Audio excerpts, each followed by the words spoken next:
Welcome back to exams academy. இந்த வீடியோவில் நம்ம தமிழ்நாடு வரலாறும் பண்பாடும் பண்டைய காலம் வெங்கடேசன் சாரோட அவுட் சோர்ஸ் புக்ஸ்க்கான கிளாஸ் வீடியோஸ் தான் பார்த்துட்டு இருக்கோம். ஸோ லாஸ்ட் வீடியோவில் நம்ம தமிழ்நாடு வரலாறோட சான்றுகள் என்னென்ன அப்படிங்கிறத நம்ம வந்து தமிழ் இலக்கிய சான்றுகள்ல இருந்து ஆரம்பிச்சிருப்போம். ஸோ அகத்தியம், தொல்காப்பியம், அதே போல வந்து எட்டுத்தொகை நூல்கள் இது எல்லாமே விரிவாக போன வீடியோ கிளாஸ்ல பார்த்துருப்போம். இன்னைக்கு நம்ம ஸ்டார்ட் பண்ணக்கூடியது வந்து பதிற்றுப்பத்துல இருந்து பார்க்க போறோம். ஸோ பதிற்றுப்பத்து. ஸோ இது வந்து முதல்ல என்ன திணை என்ன நூல் அப்படின்னு பார்த்தோம்னா இது வந்து புறத்திணை சார்ந்த நூல்.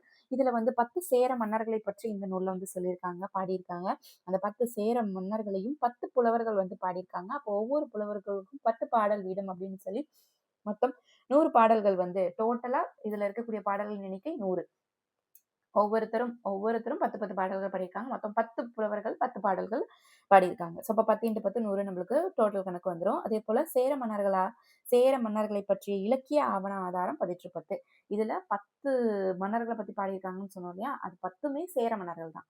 அப்ப சேர சோழ பாண்டியர்கள்ல சேர மன்னர்களை பத்தி பாடியிருக்காங்க. அப்ப உண்மையாலுமே அப்போவே அந்த சேர சோழ பாண்டியர்கள் அப்படிங்கிற மன்னர்களை பத்தின எவிடன்ஸ் எல்லாமே இந்த பதிற்றுப்பத்துல எஸ்பெஷலி சேர மன்னர்களை பத்தின டீட்டெயில்ஸ் எல்லாமே இந்த பதிற்றுப்பத்துல கொடுத்துருக்கு.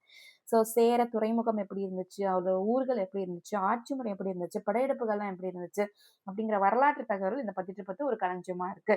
சேர மன்னர்களை பற்றின ஒரு களஞ்சியம் அப்படின்னா இந்த பதிற்றுப்பத்தை சொல்லலாம். இதுல முதல் 10ம் கடைசி 10ம் யாரை பத்தி பாடியிருக்காங்க, எந்த மன்னரை பத்தி பாடியிருக்காங்க, எந்த புலவர் பாடியிருக்காங்க அப்படிங்கிற ஆவணம் வந்து நம்மளுக்கு கிடைக்கல. ஸோ அது வந்து நம்மளுக்கு அழிஞ்சிருச்சுன்னு சொல்லலாம், நம்ம கையில கிடைக்கல. அப்ப மீதி இருக்கிறத மட்டும் பார்ப்போம். ஸோ 2வது 10 வந்து குமட்டூர் கண்ணனார் பாடியிருக்காரு.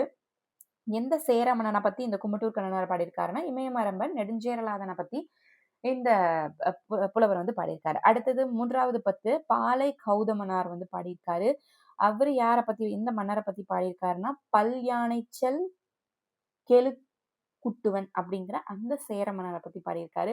அடுத்து 4வது 10 காப்பி ஆற்று காப்பியனார் அப்படிங்கிற புலவர் பாடியிருக்காரு. அவர் யாரை பத்தி பாடியிருக்காருன்னா கலிங்காய கண்ணி நாறுமுடிச்சேரலை பத்தி பாடியிருக்காரு. அடுத்து 5வது பரணர் பாடிய பாடல் யாரை பத்தி பாடியிருக்காருன்னா கடல் பிற கோட்டிய செங்குட்டுவனை பத்தி பாடியிருக்காரு. அடுத்து காக்கை பாடினியார், நச்செல்லையார் இவங்க 6வது 10 பாடியிருக்கவங்க. ஸோ இவங்க யாரை பத்தி பாடியிருக்காங்கன்னா ஆடு கோட்பாட்டு சேரலாதனை பத்தி பாடியிருக்காங்க. இதுல இருக்கக்கூடிய நடைமொழி வந்து நம்மளுக்கு படிக்க முடியல, ரெமம்பரன்ஸ் இல்லை அப்படின்னா சேரலாதன், செங்குட்டுவன், நார்முடிச்சேரல் அப்படிங்கிற அந்த மன்னரோட பேரை மட்டும் ஞாபகம் வச்சுக்கோங்க. ஸோ எந்த புலவர் எந்த மன்னரை பத்தி பாடியிருக்காங்க அப்படின்ட்டு. அடுத்து கபிலர் வந்து வாலியாதன் யாரை பத்தி பாடியிருக்காரு, எந்த சேர மன்னன் செவ்வக்கடுங்கோ வாலியாதனை பத்தி பாடியிருக்காரு. அடுத்து அரிசல் கிளார் வந்து தகடூர் எரிந்த பெருஞ்சேரல் இரும்புரையை பத்தி பாடியிருக்காரு. அடுத்து 9வது 10 பெருங்குன்னூர் கிளார் வந்து இளஞ்சேரல் இரும்புரையை பத்தி பாடியிருக்காரு. கடைசி 10 கிடைக்கவில்லை. ஸோ இந்த 10 புலவர்களும் 10 பாடல்கள் வீதம் 100 பாடல்கள் இந்த பதிற்றுப்பத்துல இடம்பெற்றிருக்கு. அடுத்து இந்த செல்வக்கடுங்கோ வாலியாதன் இவர் வந்து யாரு, இங்க ஏற்கனவே நம்ம பார்த்திருக்கோம் இல்லையா, அந்த செல்வக்கடுங்கோ வாலியாதன், கபிலர் பாடின இந்த செல்வக்கடுங்கோ வாலியாதன் வீரத்தில் சிறந்தவன் அப்படின்னு சொல்லியிருக்காங்க. அதே போல ஆடு கோட்பாட்டு சேரலாதன் தண்டகாரண்யம் என்னும் வடபுலத்தாரால் கவரப்பட்ட, அதுலயே ஆடுன்னு வருது இல்லையா, ஸோ ஆணரைகளை வந்து திருப்பி மீட்டு கொண்டு வந்து தன்னுடைய அந்த பட்டியல சேர்த்திருக்காரு, அதாவது தொண்டியில வந்து சேர்த்திருக்காரு. ஸோ அதனாலதான் அவருக்கு அந்த அடைமொழி வந்திருக்கு, ஆடு கோட் அப்படிங்கிற அந்த அடைமொழி வரத்துக்கு காரணம் தண்டகாரண்யம் என்னும் வடபுலத்தாரால் கவரப்பட்ட தன்னுடைய ஒரு மன்னருக்கு மிக முக்கியம் ஆணரைகள் அப்படின்னு சொல்லுவாங்க. அந்த ஆடுகள் அதே போல அவங்க இருக்கக்கூடிய அந்த கேட்டில்ஸ் தான் ரொம்ப முக்கியம்னு சொல்லுவாங்க. ஸோ அதை வந்து இப்போ ஒரு மன்னர் மேல போர் எடுத்து வராங்கன்னா முதல்ல ஆணிரைகளை தான் வந்து அடுத்த எதிரி நாட்டு மன்னர் வந்து கவர்ந்து செல்வார். அந்த கவர்ந்து சென்ற ஆணிரைகளை வந்து திருப்பி மீட்டு தன் நகம் கொண்டு வரதுனால அவர்களுக்கு வந்து ஆடு கோட்பாட்டு அப்படிங்கிற அந்த பேர் அடைமொழியா அவருக்கு இருக்கு. ஸோ இதுதான் வந்து இந்த பதிற்றுப்பத்து. அதுல வந்து சேர மன்னர்களை பத்தின ஒரு களஞ்சியம் அப்படின்னு நம்ம சொல்லலாம். அடுத்த பரிபாடல்ல மொத்தம் 70 பாடல்கள் வந்து கொண்டிருக்கு. இந்த பாடல்கள் கடவுள், ஊர்கள், அந்த ஆறுகள், சோலைகள் பற்றி பாடப்பட்டிருக்கு. ஜென்ரலா தமிழகத்துல இருக்கக்கூடிய கடவுள் என்னென்ன கடவுளை பத்தி நம்ம வழிபாடு பண்றாங்க, அதே போல என்னென்ன ஊர்கள் சிறப்பா இருந்திருக்கு அப்படிங்கிறதுலாம் நம்மளுக்கு தெரிய வருது. இந்த பரிபாடல் வாயிலாக மக்களின் பழக்க வழக்கங்கள், தமிழ்நாட்டின் பண்பாடு, கலாச்சாரம், வாழ்வியல் ரீதியான உண்மைகள் என்னென்ன, ஸோ இதெல்லாத்தையும் பற்றி நம்மளுக்கு அறியறதுக்கு ரொம்பவுமே இந்த பரிபாடல் உறுதுணை புரியுது அப்படின்னு சொல்லலாம். இந்த பரிபாடல்ல இருக்கக்கூடிய பல வகை பாடல் வகைகள் என்னென்ன, இப்போ எதை பத்தி எல்லாம் பாடியிருக்காங்க, இப்போ வந்து ஏற்கனவே பார்த்தோம். ஸோ பதிற்றுப்பத்துல வந்து லாஸ்ட்டாக பார்த்தா பதிற்று பத்தில் வந்து எதை பற்றி சேர மன்னர்களை பற்றி பாடியிருக்காங்க. அதே போல் இந்த பரிபாடலில் எதை பற்றி பாடியிருக்காங்கன்னா, இதில் நம்ம டிஃபைன் பண்ணி இதை பற்றி தான் பாடியிருக்காங்கன்னு சொல்ல முடியாது.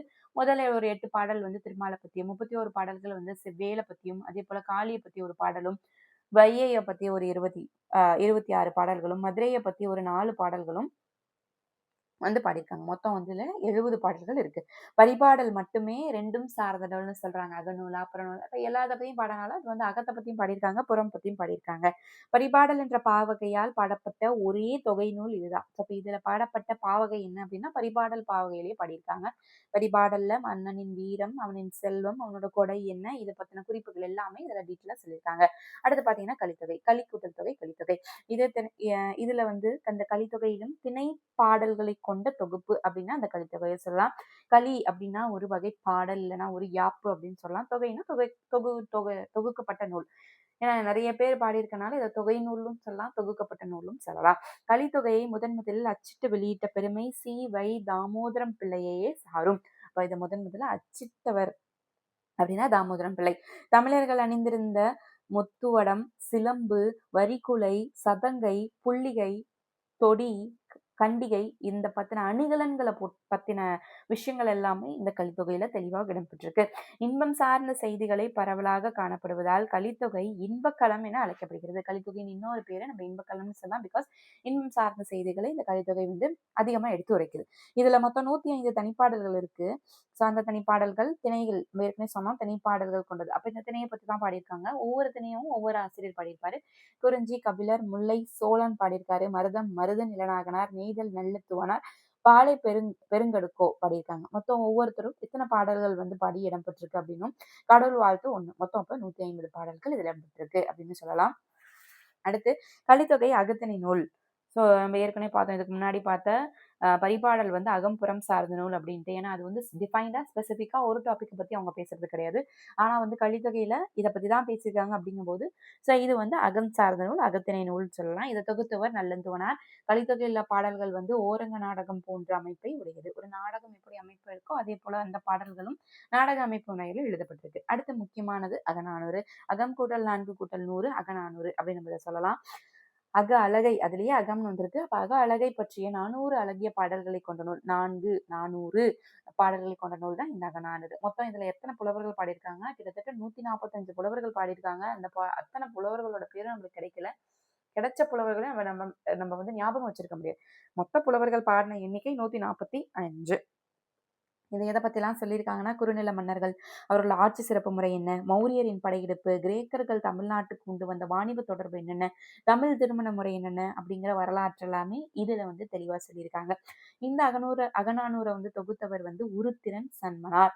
தொகுக்குமாறு கேட்டுக்கொண்டவர் யார் அப்படின்னு பார்த்தோம்னா பாண்டியன் உட்கிற பெருவழுதி சன்மனார் கிட்ட கேட்டிருக்காரு. அகநானூறு மொத்தம் 13ல இருந்து 31 அடி வரைக்கும் மொத்தம் எத்தனை லைன்ஸ் இருக்குன்னா 13 to அதிகபட்சம் 31 லைன் இருக்கும் ஒரு பாடல்ல. கம்மியானது பார்த்தா 13. ஸோ இதுல வந்து பாத்தீங்க அப்படின்னா மொத்த பாடல்கள் 400 எண்ணிக்கை. இதுல களிற்றியானை நிறை, மணிமடை பவளம், நித்திலக்கோவை அப்படின்ட்டு இது 3 கேட்டகரிஸா இதுல வந்து பிரிச்சிருக்காங்க. களிற்றியானை நிறையில வந்து மொத்தம் 120 அடிகளும் அதே போல 1ல இருந்து 120 பாடல்கள் அடிகள் கொண்டிருக்கும். அதே போல 121வது பாடல்ல இருந்து 300 பாடல் வந்து மொத்தம் 180 பாடல்கள் மணிமடை பவளத்திலையும், நித்திலக்கோவையில வந்து 100 பாடல்கள், அதாவது 301ல இருந்து 400 பாடல்கள் அந்த எண்ணிக்கை மொத்தம் 100 பாடல்கள் நித்திலக்கோவை அந்த இயல்ல வந்து பிரிச்சிருக்காங்க. மொத்தம் 400 பாடல்கள். ஸோ இதுல 3 பகுப்பு இருக்கு. களிற்றியானை நெறி, மணிமடை பவளம், நித்திலக்கோவை அப்படின்னு சொல்லி அகநானூரை 3ஆ பகுத்திருக்காங்க. அடுத்து பார்த்தீங்கன்னா அகநானூறு பல புலவர்கள் பாடப்பட்டுள்ளது. திணை வாரியாகவும் பகுக்கப்பட்டுள்ளது. அடுத்தது தொடர்ந்து பார்க்கறது வந்து புறநானூறு. புறம் கூட்டல் 4 கூட்டல் 100. எப்படி அகத்தை மட்டும் பத்தி ஒரு 400 பாடல்கள் இருந்துச்சோ அதே போல புறத்தை பத்தின மட்டுமே ஒரு 400 பாடல்கள் உடையதுதான் இந்த புறநானூறு. அதுல எப்படி 145 புலவர்கள் அகநானூரை பாடியிருக்காங்களோ புறநானூரை மொத்தம் 160 புலவர்கள் வந்து பாடியிருக்காங்க. புக்ல பாத்தீங்க அப்படின்னா இந்த புலவர்களுக்கான பெயர்கள் அகநானூறு மொத்தம் 145 புலவர்கள் பாடியிருப்பாங்கன்னு சொல்லியிருந்தோம். அந்த 145 புலவர்கள்ல 144 புலவர்களோட பேரை இந்த புக்ல வந்து கொடுத்துருக்காங்க. ஸோ இவ்வளோத்தையும் நம்ம வந்து படிக்க முடியுமா அப்படின்னா நம்மளால முடியாது. ஆனா ஒரு சிலர் நம்மளுக்கு தெரிஞ்சவங்களா தான் இருப்பாங்க. பூதனார், சேந்தமோகனார், நக்கண்ணையார், தொல்கபிலன், நக்கீரர் இந்த மாதிரி அவளுக்கு ஒரு சிலர் தெரிஞ்சவங்களா தான் இருப்பாங்க. ஸோ அந்த 145 பேர் சொல்லியிருப்போம். 144 பேர் வரைக்கும் அகநானூறு பாடிய புலவர்களோட லிஸ்ட் மட்டும் இந்த புக்ல வந்து கொடுத்துருக்காங்க. வேணும்னா ஒரு கிளான்ஸ் நீங்க புக்ல இருந்து பார்த்துக்கலாம். ஸோ அடுத்து புறநானூறுக்கு அப்படி கொடுக்கல, புக்கில் இல்லை, ஸோ கொடுக்கல. ஸோ மொத்தம் 145 பேர் வந்து அகநானூரை தொகுத்திருக்காங்க. புறநானூறு வந்து பார்த்தீங்கன்னா மொத்தம் அதே போல் 400 பாடல்கள் உடையது, 160 புலவர்கள் பாடப்பட்டது. ஆனால் 160 புலவர்களோட லிஸ்ட் பேரும் கொடுக்கல. புறநானூறு வரலாற்று ஆய்வாளர்களின் களஞ்சியமாகவும் கருவூலமாகவும் சுரங்கமாகவும் உள்ளது. ஏன்னா அது வந்து ஃபுல்லாகவே அகம் சார்ந்தது போயிட்டனால, இதுதான் புறம் சார்ந்ததுனால மன்னர்களோட டீட்டெயில் லிஸ்ட் இதில் வந்து கொடுத்துருக்காங்க. ஸோ அப்போ இதுதான் வந்து ஒரு வரலாற்று அப்படின்னு எடுத்துக்கிட்ட ஆய்வாளர்களோட பெரும் களஞ்சியம் இந்த புறநானூறு தான். ஸோ அதுல இருந்ததை வச்சுதான் இந்த ஊர்ல இப்படி இருந்திருக்கலாம் அப்படின்னு சொல்லி அங்க போய் நம்ம ஆராய்ச்சி பண்ணும்போது கிடைச்சக்கூடிய எவிடன்ஸ் தான் இந்த தொல்பொருள் ஆராய்ச்சிகள். சரி, 18 சோழ மன்னர்களையும் 15 பாண்டிய மன்னர்களையும் 18 சேர மன்னர்களையும் பற்றிய தகவல்களை இந்த புறநானூறு அளிக்கின்றது. அதே போல 65 துறை பிரிவுகளும் இதுல வந்து பிரிச்சு கொடுத்திருக்காங்க. போகன், பாரி, அதியமான், குமணன், நள்ளி போன்ற குறுநில மன்னர்களை பற்றிய செய்திகளையும் இந்த புறநானூறு நம்மளுக்கு விளக்கமா தெளிவுபடுத்துது. அடுத்து பாத்தீங்கன்னா சங்ககால தமிழரின் அரசியல் முறை எப்படி இருந்துச்சு, பொருளாதார, சமூக, பண்பாடு, கல்வி போன்றவற்றை தெரிந்து கொள்ள புறநானூறு மிகவும் உறுதுணையாக இருக்கின்றது. வாழ்வியல் ஒழுக்க நெறிகளையும் இது வந்து விளக்குது. அது மட்டும் இல்லாம மூவேந்தர் பற்றிய பாடல்கள் வந்து வரலாற்று சான்றுகளாகவும் இந்த புறநானூற்றுல நம்மளுக்கு கிடைக்க வருது. இந்த மூவேந்தர்கள் எஸ்பெஷலி 3 பேரை பத்தின பாடல்கள் வந்து தெளிவா இருக்கு. என்ன அப்படின்னு பார்த்தோம்னா, சேரன் பெருஞ்சேற்று உதியஞ்சேரலாதன் அவரை பத்தி பாடியவர் வந்து முரஞ்சியூர் முடிநாகராயர் அப்படிங்கிற அந்த புலவரால இந்த சேரனை பத்தி பாடியிருக்காங்க. அப்ப சேரனுக்கு ஒரு பெஸ்ட் எக்ஸாம்பிள்னா இந்த பெருஞ்சோற்று உதியன் சேரலாதன். ஸோ இதுல எந்த திணையில பாடியிருக்காங்கன்னா, இது வந்து பாடான் திணையில இவர் வந்து பாடியிருக்காரு. பாடான் திணைனா மன்னரின் புகழ், அவளோட அருள் என்ன, கொடை என்ன, அவரோட வீரம் என்ன, செல்வம் என்ன அப்படிங்கறத பத்தி, அந்த மன்னரை பத்தி ஃபுல்லாவே டிஃபைன் பண்றது இந்த பாடான் திணை. அடுத்து பாத்தீங்கன்னா சேரன்ல இவரை பத்தி பாடியிருக்காங்க. சோழ மன்னன்ல பாத்தீங்கன்னா உருவபெர் இளஞ்செட்சென்னி. இளஞ்செட்சென்னி நம்ம நிறைய இடத்துல கேள்விப்பட்டிருப்போம், படிச்சிருப்போம். இளஞ்செட்சென்னியை பத்தி பாடினவர் வந்து பரணர். இவர் வந்து வஞ்சி திணையில பாடியிருப்பாரு. அதாவது வஞ்சி அப்படின்னாலே படையெடுப்பு. ஸோ எப்படியெல்லாம் என்னென்ன ஆயத்தப்படுத்தினாங்க, எப்படி படையெடுத்து சென்றாங்க, எப்படி அவங்க தாக்குதல் வந்து நடத்தினாங்க. அடுத்து பாண்டியனை பத்தி பார்த்தோம் அப்படின்னா தலையாளங்காலத்து செருவென்ற நெடுஞ்செழியனை பத்தி மாங்குடி கிளார் பாடியிருக்காரு வாகை திணையில. வாகை அப்படின்னாலே போரில் வெற்றி. அப்ப பாண்டியர்கள் போரில் வெற்றி பெற்றதற்கான அறிகுறியும் அதுல வந்து இருந்திருக்கு. புறம், புறப்பாட்டு, புறநானூறு என்ற பெயர்களால் அழைக்கப்படுகிறது இந்த புறத்திணை. அடுத்து 150க்கும் மேற்பட்ட புலவர்கள் புறத்திணை பாடல்களை பாடியுள்ளனர். ஔவையார், பாரிமகளிர், வெண்ணி குயத்தியர், ஒக்கூர் மாசாத்தியர், காவற்பெண்டு, பெருங்கோப்பெண்டு போன்ற பல பெண்பாற் புலவர்களும் இந்த புறநானூற்று பாடல்களை பாடியிருக்கின்றாங்க. அதுல புறநானூற்று பாடல்கள் அனைத்திலும் மிகுதியான பாடல்களை பாடியுள்ளவர் வந்து ஔவையார் தான். ஸோ ஔவையார் தான் இருக்கிறதுலே அதிகப்படியான புறநானூற்று பாடலை பாடியிருக்காங்க. அடுத்த பாடல்கள் அனைத்தும் தமிழ்நாட்டு வரலாற்றை வந்து ஒரு டிஃபைன் பண்றதுக்கு இந்த புறநானூறு, அகநானூறு, இந்த இலக்கியங்கள், எட்டுத்தொகை, அகத்தியம், அதே போல தொல்காப்பியம் எல்லாமே ரொம்பவுமே ஹெல்ப் பண்ணுது. அதே போல இப்ப எப்படி நம்ம இலக்கிய சான்றுகள் பார்த்தோமோ அதே போல வந்து நம்மளுக்கு பிற சான்றுகள்னு சொல்லி கொடுத்துருக்காங்க. அதாவது நாணயங்கள் கண்டெடுப்பு, நம்ம ஆராய்ச்சியாளர்கள் கண்டெடுத்த நாணயங்கள், அதுல முத்திரைகள் வந்து பதிவு செஞ்சிருப்பாங்க. அப்ப அது எந்த ஆட்சி காலத்துல இருந்து எந்த ஆண்டுல அதை வந்து வெளியிட்டிருக்காங்க, அந்த நாணயங்கள் எதுக்காக பயன்பட்டுச்சு அப்படிங்கிற மாதிரி நாணய சான்றுகளும் வந்து நம்மளுக்கு ஒரு பெரிய சான்றா இருக்கு. அதே போல வந்து கல்வெட்டு சான்றுகள், கல்வெட்டு மன்னர் எஸ்பெஷலி ஒரு மன்னர்னாலே அவங்கள பத்தின டேட்டாஸ் எல்லாமே நம்ம கல்வெட்டுல பார்க்கலாம். அதே போல தொல்பொருள் சான்றுகள், வெளிநாட்டு சான்றுகள், அடுத்து வந்து பாத்தீங்கன்னா கால வரிசை பட்டியல் அப்படின்னு சொல்லி நிறைய சான்றுகளை வச்சும் நம்ம வந்து இந்த தமிழ்நாட்டோட வரலாறை நம்ம வந்து கணிக்க முடியுது. ஸோ இந்த சான்றுகளை நம்ம நெக்ஸ்ட் வீடியோல பார்ப்போம். இதை தொடர்ந்து பிற சான்றுகள், அதாவது நிலப்பரப்பு வந்து எப்படி இருந்துச்சு, தமிழ்நாட்டோட நிலப்பரப்பு அது ஏற்கனவே ஆரம்ப காலகட்டத்தில இருந்து நிலப்பரப்பு எப்படி இருந்துச்சு. அப்போ நம்ம ஃபார் எக்ஸாம்பிளுக்கு சொல்றோம்னா, இப்போ நம்மளோட 4 புக்கோட எல்லைகள் அப்படின்னு நம்ம சொல்றது நம்மளுக்கு தெரியும். ஆனா அந்த காலகட்டத்துல இலக்கியத்தின் மூலியமா நம்மளுக்கு தெரிய வர்றது தமிழ்நாட்டின் பழைய எல்லைகள் அப்படின்னா வடக்கே வேங்கடமலை இருந்திருக்கு. அப்ப இந்த பெயர்கள்லாம் வந்து நம்ம இலக்கியத்துல இருந்து எடுத்திருக்கோம். வேங்கடம் அப்படிங்கிற ஊர் இருந்திருக்கு, அதை சுத்தின மலை இருந்திருக்கு, அந்த பகுதிகளில் இருந்த மக்களுக்கு இந்த பேர் இருந்திருக்கு அப்படிங்கிற அந்த பல இம்பார்ட்டன்டான டேட்டாஸ் எல்லாமே நம்மளுக்கு வந்து இலக்கியத்துல இருந்து தான் கிடைச்சிருக்கு. தெற்கே குமரிமுனை, கிழக்கே வங்காள விரிகுடா, மேற்கே அரபிக்கடல் அப்படிங்கிறதெல்லாம் வந்து பழைய தமிழகத்தின் எல்லைகளா இருந்துச்சு. இந்த மாதிரி தமிழ்நாட்டோட பழைய டேட்டாஸ்லாம் என்னென்ன அப்படிங்கிறது எல்லாமே இந்த அவுட்சோர்ஸ் புக்ல வந்து டீட்டெயிலாகவே கொடுத்துருக்காங்க. ஸோ அது எல்லாமே நம்ம நெக்ஸ்ட் கிளாஸஸ்ல தெளிவாகவே பார்ப்போம். ஸோ இந்த நோட்ஸ் வந்து ஒன்ஸ் நான் இந்த கிளாஸ் வீடியோஸ் கம்ப்ளீட் பண்ணி முடிச்சதுக்கப்புறம் இந்த நோட்ஸ் நீங்கள் வேணும்னா நீங்கள் பர்ச்சேஸ் பண்ணிக்கலாம். அது வந்து உங்களுக்கு ஒன்ஸ் இந்த புக்கு ஃபுல்லாக கம்ப்ளீட் ஆகி இந்த நோட்ஸ் நான் முடிச்சதுக்கப்புறம் உங்களுக்கு நான் சொல்லுவேன். அதே போல் இப்போ நம்மக்கிட்ட நம்மளோட பேட்ச்சில் நம்மளோட அகாடமியில் ரெடியாக இருக்கக்கூடிய நோட்ஸ் அப்படின்னு பார்த்தோம்னா ஐஎன்எம்க்கான அவுட் சோர்ஸ் மெட்டீரியல் உங்களுக்கு பக்காவாக ரெடியாக இருக்குது.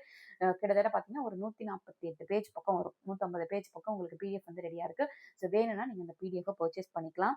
ஸோ அது நீங்கள் பேமெண்ட் பண்ணிட்டு தான் வாங்குற மாதிரி இருக்கும். பேமெண்ட்கான டீட்டெயில்ஸ் எல்லாமே உங்களுக்கு நான் டிஸ்கிரிப்ஷன் பாக்ஸ்லையும் அல்லது கீழே இருக்க வாட்ஸ்அப் நம்பருக்கு நீங்கள் காண்டாக்ட் பண்ணி நீங்கள் வாங்கிக்கலாம்.